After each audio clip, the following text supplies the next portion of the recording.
Confira o vídeo a seguir e uma análise detalhada no final. Uma sessão do Congresso Nacional, ela se reveste de uma importância muito grande para a vida do país. Aquilo que está posto para ser discutido nessa sessão, existem vetos que precisam ser derrubados,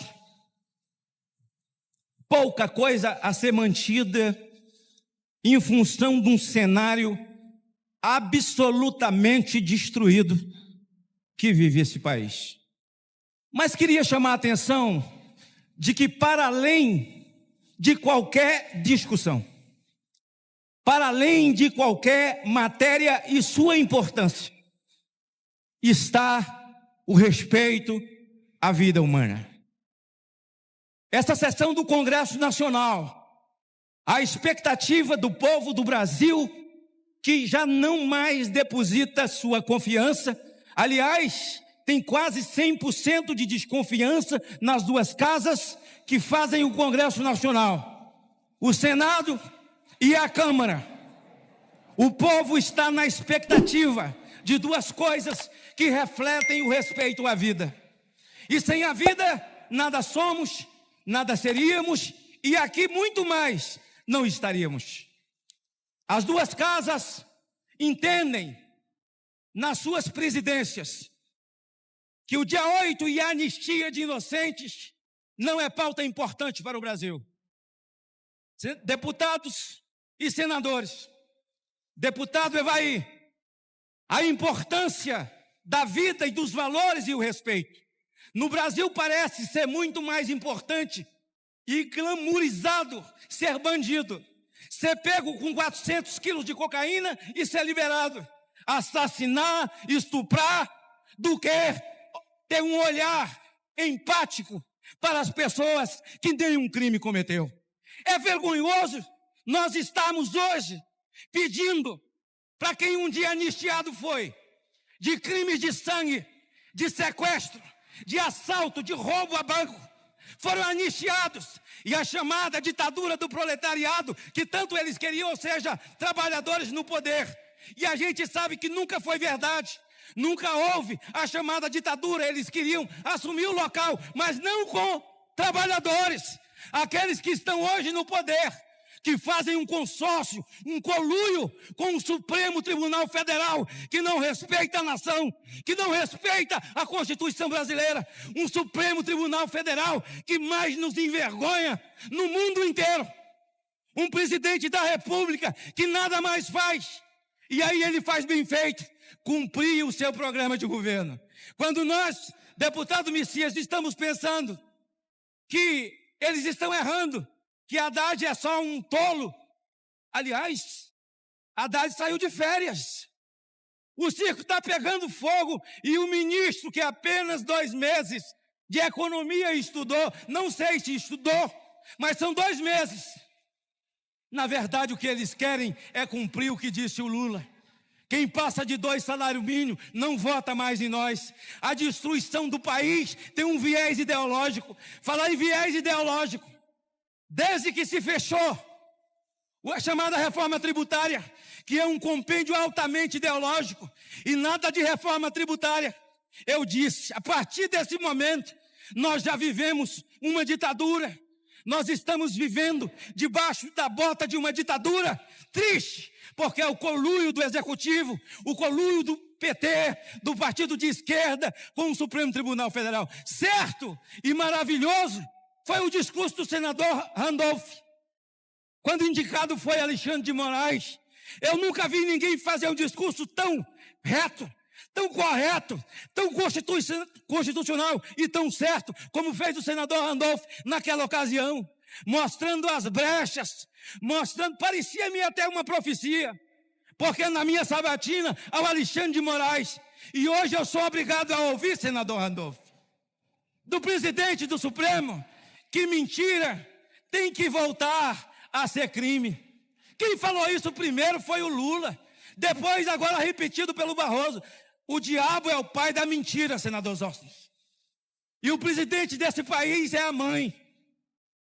E o presidente da Suprema Corte quer ser a madrasta da mentira.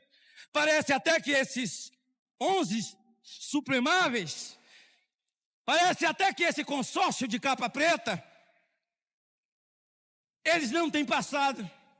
Eles nasceram hoje, senador, deputado Evaí, com a pureza da alma. Nenhum deles tem currículo, nenhum deles tem passado, nenhum deles tem qualquer acusação sobre as suas vidas. Eles não são contraditórios.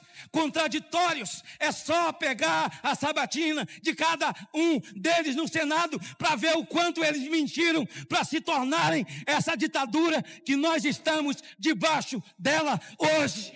Vejam só, senhores, a economia do Brasil foi para o buraco e nós estamos discutindo muitas vezes o sexo dos anjos com o ministro viajando, quando na verdade nós precisamos de duas coisas: anistiar inocentes, isso é empatia, isso é misericórdia, e a CPMI do INSS, ladrões, bandidos, desalmados, e dá conta à Polícia Federal de que tem nome de deputados, senadores envolvidos com essa molecagem, com esse crime, com essa infâmia contra aqueles que contribuíram a vida inteira. Canalice, 1000 vezes canalhas, 1000 vezes canalhas. Destruíram, roubaram, e hoje a expectativa do Brasil não tem nada a ver com veto. O povo brasileiro, o cidadão mais simples desse país, aguarda que hoje nós votemos, que haja implementação da CPMI e que não ocorra, deputado Marcos Feliciano, como aconteceu com o dia 8, proposto pela minoria por ser um instrumento da minoria, mas foi assaltada de forma covarde pela esquerda, que se juntou e tomou a CPI para mentir, para fazer um relatório do nada com nada. É como as acusações contra Jair Bolsonaro, é contra... Já encerro, senhor presidente. É como a denúncia de Gunê, a encontro do nada com coisa nenhuma. Criaram narrativas que já foi para o saco, que já foi para a vala, já foi para o buraco, até porque nada pode contra a verdade. Olha, eu não tenho nenhum problema com quem desgosta do meu discurso. Aliás, Mateus capítulo 5, versos 11 e 12, diz: não vos conformeis, não. Diz, olha bem, vós, quando vos injuriarem, perseguirem e mentindo todo mal contra vós por minha causa, a causa do evangelho, a causa do cristianismo é a causa da vida. Não tenho tempo para isso, mas não se esqueçam que os 2 porta-aviões do Irã e o desaparecimento de urânio tratado no Brasil desapareceram. Israel está em guerra e o presidente, mas não é nosso Israel, senhor presidente. Para concluir, líder. O presidente desse país se posiciona sobre a ditadura cruel do Irã, que mata homossexuais, jogam de cima de prédios, os enforcam em praça pública, que não respeita uma teocracia desgraçada, que fazem de forma blasfema em nome de Deus. Nós estamos do lado de Israel, nós amamos Israel. O discurso inflamado do senador Magno Malta reflete com precisão o sentimento de milhares de brasileiros conservadores que se sentem traídos, oprimidos e invisibilizados diante de um governo que, ao invés de representar o povo, opta por alianças ideológicas com inimigos dos nossos valores. Com coragem e contundência, Magno Malta denuncia não apenas os abusos do atual governo Lula, mas também a aliança perigosa entre o Executivo e o Supremo Tribunal Federal, transformando o Brasil em um Estado autoritário mascarado de democracia. Um dos pontos centrais do discurso é a crítica feroz ao Supremo Tribunal Federal. Magno Malta escancara a hipocrisia de ministros que, ao mentirem em suas sabatinas no Senado, traíram a confiança da nação para se tornarem os algozes da liberdade. Segundo ele, esse consórcio de capa preta age como se fossem puros e isentos de passado, mas suas ações contraditórias revelam o contrário. O senador não poupa palavras ao chamar Barroso de madrasta da mentira, uma provocação que reflete a revolta de milhões que enxergam na atual Suprema Corte um instrumento de opressão política e ideológica. Outro ponto marcante do discurso é a crítica à postura omissa e ideológica do presidente Lula.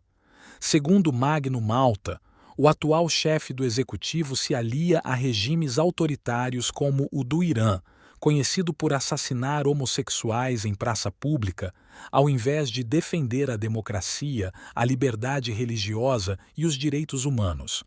Essa aliança ideológica, segundo o senador, revela o verdadeiro projeto de poder do PT, a submissão do Brasil a interesses globais da esquerda radical e a destruição das bases conservadoras da nossa sociedade. Magno Malta também levanta a urgente necessidade de anistia aos presos políticos do dia 8 de janeiro. O senador denuncia a seletividade da justiça, que perdoa criminosos com passagens por tráfico, estupro e assassinato, mas ignora cidadãos que sequer cometeram atos violentos, sendo tratados como terroristas por apenas expressarem sua indignação.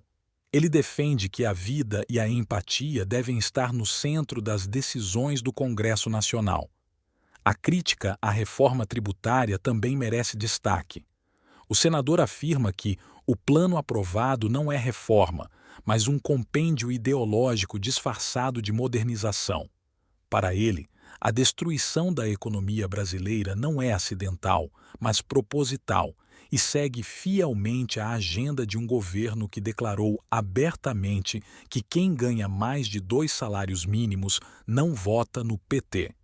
Trata-se de um projeto de empobrecimento da classe média, sufocamento do empreendedor e dependência total do Estado.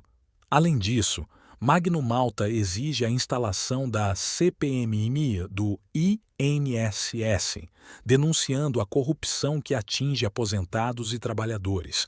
Ele acusa deputados e senadores de estarem envolvidos em crimes contra os que mais contribuíram com o país, chamando-os de canalhas sem empatia. Essa luta pela instalação da comissão é uma defesa da verdade e da justiça, tão ausentes nas ações do atual governo. Ao citar passagens bíblicas, Magno Malta reforça sua ligação com os valores cristãos, reafirmando que sua luta é também espiritual. Ele representa um Brasil que não se cala diante da injustiça, da mentira institucionalizada e da traição aos princípios que fundam a nação.